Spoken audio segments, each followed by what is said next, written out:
So, dear students, this is our next topic related to your chapter. Now, the topic is a new conservation after 1815.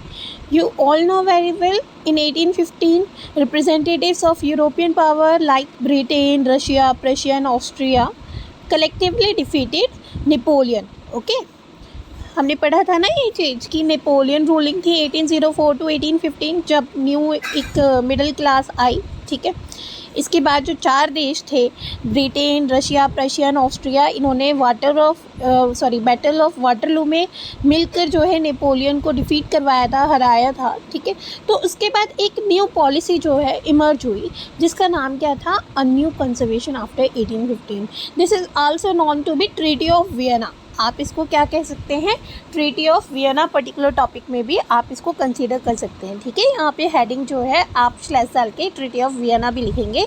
और ये कब हुई थी, 1815 में हुई थी. सो इसमें क्या क्या चीज़ें हुई थी हम देखेंगे अब. Following the defeat, this is defeat not defect. Following the defeat of Napoleon in 1815, European governments were driven by a spirit of conservatism.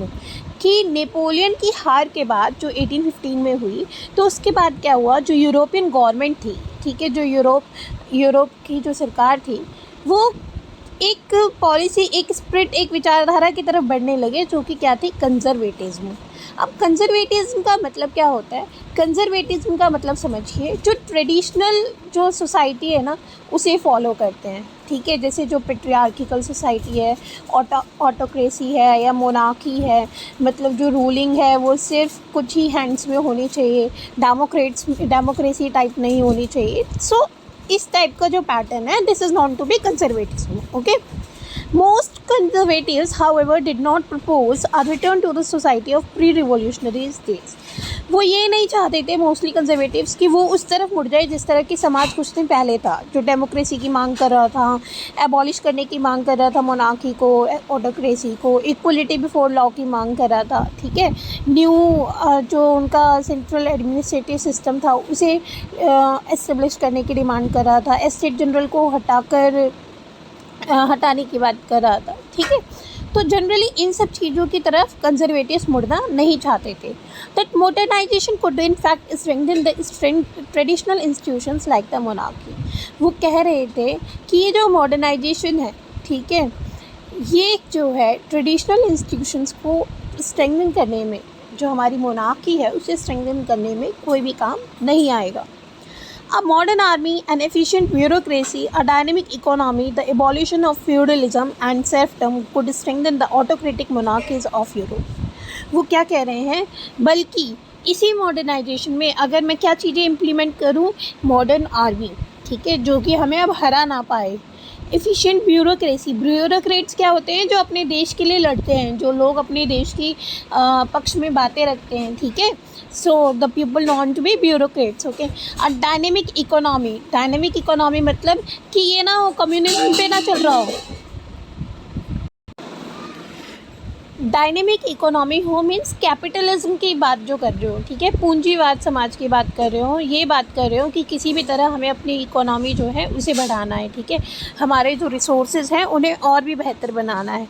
Abolition of feudalism, मैंने आपको बताया था कि जो आपके लैंड ऑनर्स हैं, ठीक है, उनके हाथ में जो राइट्स हुआ करते थे, ज़मींदारों के हाथ में जो उस टाइम में ज़्यादा राइट्स हुआ करते थे, पॉलिटिकल पार्टीज़ के पास भी उतने राइट्स नहीं हुआ करते थे, तो वो जो रूलिंग है उसको एबॉलिश करना, सेल्फडम को एबॉलिश करना. तो ये सारी चीज़ें जो हैं यूरोप की ऑटोक्रेटिक मोनार्की को और भी ज़्यादा मजबूत और भी ज़्यादा स्ट्रेंथन करेंगी. ओके.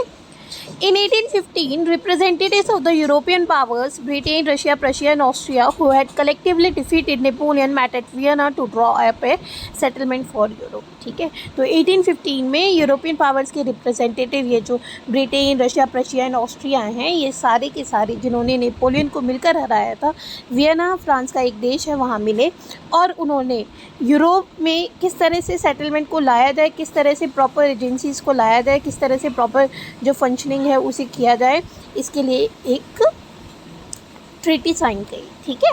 जिसे ही मैं आपको बता रही थी, ट्रीटी ऑफ वियना कहा जाता है. ओके. ट्रीटी ऑफ वियना क्यों कहा जाता है, क्योंकि ये जो संधि थी, ये जो देशों के बीच में बातें थी, ये किसके कहाँ पर हुई, वियना में हुई. कब हुई, 1815 में. ओके. सो यहाँ पर जनरली बातें क्या हुई देखिए, the Bourbon dynasty which had been deposed during the French revolution was restored to power and France lost the territories it had annexed under Napoleon. सबसे पहली बात इस ट्रीटी ऑफ वियना में क्या हुई कि जो बर्बन साम्राज्य था, जहाँ से लुइस 16 जो है फॉलो करते थे, ठीक है, लुइस 16 जो आए थे, तो जब फ्रेंच रिवॉल्यूशन हुआ 1789 में, ठीक है, तो उसके बाद नेपोलियन आए, तो नेपोलियन और फ्रेंच रिवॉल्यूशन के बाद ये जो बर्बन साम्राज्य था इसे डिपोज कर दिया गया था, मतलब इसे दबा दिया गया था, ठीक है, इसे बिल्कुल ख़त्म करने की कगार पे ला दिया गया था। पर ट्रीटी ऑफ वियना में बात रखी गई कि हम उसी मोनार्की को जो है दोबारा से रिस्टोर करेंगे, दोबारा से पावर में लाएंगे, ठीक है। सेकेंड चीज़ इसने क्या बात करी कि नेपोलियन ने जिन जिन टेरिटरीज़ पे अपना कब्जा करा था, जिन पर अपना एनेक्सेशन किया था, उन सभी को मुक्त करवा दिया जाएगा, उन सभी को फ्री कर दिया जाएगा। तो फ्रांस जो है उन टेरिटरीज़ पे से अपना जो हक है वो खो देगा, ठीक है। Next, German confederation of 39 state that has been set up by Napoleon was left untouched. मैंने आपको बताया था कि जॉलवेराइन के टाइम में जो कस्टम यूनियन बनाया गया था 1834 का, उसमें जो है कन्फेडरेशन बनी थी, है ना, उसमें गठबंधन बना था जर्मनी में जो है देशों का, जो कि नेपोलियन ने बनाया था। तो उसमें 39 स्टेट से प्लस प्रशिया था। तो इसमें क्या कहा गया कि नेपोलियन ने ये जो 39 स्टेट्स की कन्फेडरेशन बनाई है, इसे कोई भी टच नहीं करेगा, मतलब इसमें कोई भी जो है अपना किसी भी तरह का इंटरवीनिंग नहीं करेगा, कोई भी तरह की जो है अपनी पॉलिसीज़ नहीं चलाएगा। वो जैसे चल रहे हैं, जैसे रूल कर रहे हैं, उन्हें वैसे ही रूल करने दिया जाएगा। Next point, autocratic did not tolerate criticism and dissent and sought to curb activities that question the legitimacy of autocratic government। कि ये जो शासन करता है, ये जो तानाशाही है, ये जो ऑटोक्रेटिक रूलर्स है, जिनका क्रिटिसिज्म होता आया है, मतलब जिनकी अवहेलना लोग करते आए हैं, वो अब वो चीज़ को टॉलरेट नहीं करेंगे, इस चीज़ को नहीं सहेंगे। अगर कोई भी वहाँ पर उनकी एक्टिविटीज़ के खिलाफ में क्वेश्चन करता हुआ या उनको विद्रोह करता हुआ दिखेगा, तो उसको क्या है, उसके अकॉर्डिंगली पनिशमेंट दी जाएगी, ठीक है। तो ये सारी चीज़ें किसमें हुई, ट्रीटी ऑफ वियना में, जो कि 1815 में हुआ था। इसके अलावा और भी पॉइंट्स हैं जो मैं आपको कुछ पर्टिकुलर क्वेश्चन के अंदर में करवाऊंगी, ठीक है। जैसे कि कुछ स्टेट्स जो हैं सौंप दिए गए थे प्रशिया को, कुछ हॉलैंड को सौंप दिए गए थे। इसके अलावा भी काफ़ी सारी चीज़ें हैं जो मैं आपको एक पर्टिकुलर क्वेश्चन के थ्रू समझाने की कोशिश करूँगी, आप समझिए। Okay, see the answer here in the particular topic, conservatives. Okay, conservatives believe that ancient customs, institutions and traditions should be preserved। ठीक है, कि जो पुराने हमारी कस्टम्स है, जो पुराने रीति रिवाज है, हमारे जो पुरानी इंस्टीट्यूशंस हैं, ठीक है, उन्हें हमें प्रिजर्व करके रखना है, उन्हें हमें बचा कर रखना है। They wanted the monarchy and believe that the change introduce by Napoleon could strengthen the traditional institutions. ठीक है, वो मोनार्की में बिलीव करते थे, वो तानाशाही में बिलीव करते थे, और वो ये भी समझते थे कि जो चेंजेस नेपोलियन ने इंट्रोड्यूस किए थे वो ट्रेडिशनल इंस्टीट्यूशंस को और भी ज़्यादा स्ट्रेंथन करने के लिए काम आएंगे। The victorious countries at Vienna under the change introduce by Napoleon into treaty of Vienna of 1815 were.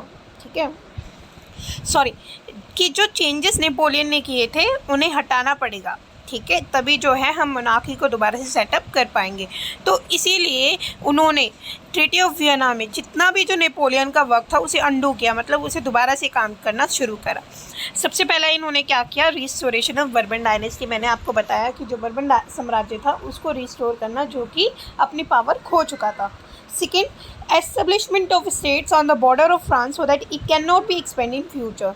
France जो कि नेपोलियन के टाइम में काफ़ी ज़्यादा डेवलप्ड हो चुका था, ठीक है, तो वो आगे अपना डेवलपमेंट उसी एक्सपेंशन में ना कर पाए, उसी तरह से एक्सपेंड ना हो पाए, इसीलिए उन्होंने क्या बात करी कि आप उसके बॉर्डर्स पे जो है और स्टेट्स को बना दो, सो दैट उसको टाइम ही ना मिले, उसको जगह ही ना मिले और एक्सपेंड होने की। समझिए ये पॉइंट क्या कह रहा है। मान लीजिए ये पर्टिकुलर एरिया जो है फ्रांस का है, ठीक है, अब अगर मैं यहाँ पे पेरिफेरियल स्टेट्स में जगह छोड़ूंगी, यहाँ पे जगह छोड़ूंगी, तो क्या होगा, आगे ये पॉसिबिलिटीज़ रह जाएंगी कि फ्रांस शायद से यहाँ से अपना एक्सपेंशन कर ले, या यहाँ से एक्सपेंशन कर ले, या यहाँ से एक्सपेंशन कर ले, या यहाँ से एक्सपेंशन कर ले, या यहाँ से एक्सपेंशन कर ले। बट अगर मैं यहाँ बॉर्डर पर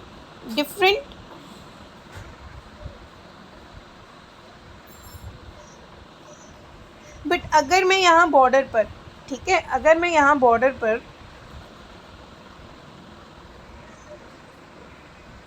अगर मैं यहाँ बॉर्डर पर डिफरेंट जो है स्टेट्स बना दूँगी, ठीक है, दूसरी कंट्रीज जो है अपना सेटअप कर लेंगी, तो क्या फ्रांस आगे अपना एरिया एक्सपेंड कर पाएगा? नहीं। तो वो जो ट्रीटी ऑफ वियना है वो यही बात करती है कि आप जो है फ्रांस के बॉर्डर पर न्यू स्टेट्स को इस्टेब्लिश कर दो, सो दैट फ्यूचर में, यहाँ पे फीचर लिखा है, आप इसे ध्यान से ठीक कर लेंगे, so that it can not be expand in future. Okay.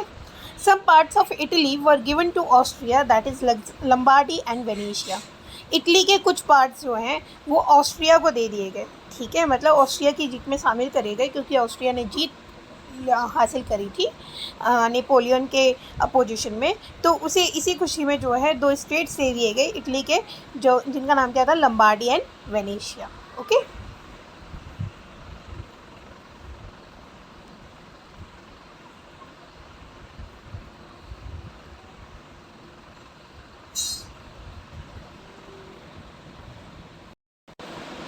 Next point देखेंगे. Prussia was given important new territories on its western frontier while Austria was given control on northern Italy. कि प्रशिया को भी same Austria की तरह जो है new territories दी गई, पर कहाँ पे? वेस्टर्न फ्रंटियर में. उसके वेस्टर्न फ्रंटियर में मीन्स मान लीजिए ये एरिया जो है प्रशिया का है, तो इसके वेस्टर्न फ्रंटियर में इस साइड की जो है टेरिटरीज वो किसको दी गई? प्रशिया को.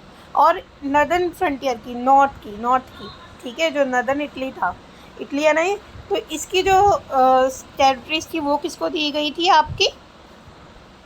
यहाँ पर देखिए आप कि जो वेस्टर्न फ्रंटियर्स थी वो प्रशिया को दी गई, और वहीं नदर्न इटली जो है वो ऑस्ट्रिया को दिया गया. Germany confederation of 39 state that had been set up by Napoleon was left untouched. ये हमने पढ़ लिया था. France lost its territories it had annex during Napoleon. मैंने आपको बताया कि फ्रांस ने जिन टेरिटरीज पर अपना एनेक्सेशन किया था, जिन पर अपना कब्जा किया था, जिन पर उसने अपनी विक्ट्री पाई थी नेपोलियन के रूल के टाइम में, उन्हें जो है उनको फ्रीडम प्रोवाइड करनी पड़ी. In the east Russia was given part of Poland. ठीक है, ईस्ट रसिया का कुछ पार्ट जो है पोलैंड को दे दिया गया. तो ये सारी चीज़ें किस में की गई? ट्रीटी ऑफ वियना के टाइम में. इसके बाद हम नेक्स्ट टॉपिक पढ़ेंगे द रिवॉल्यूशनरीज, जिसमें हम एज ऑफ रिवॉल्यूशन पढ़ेंगे 1832 1840.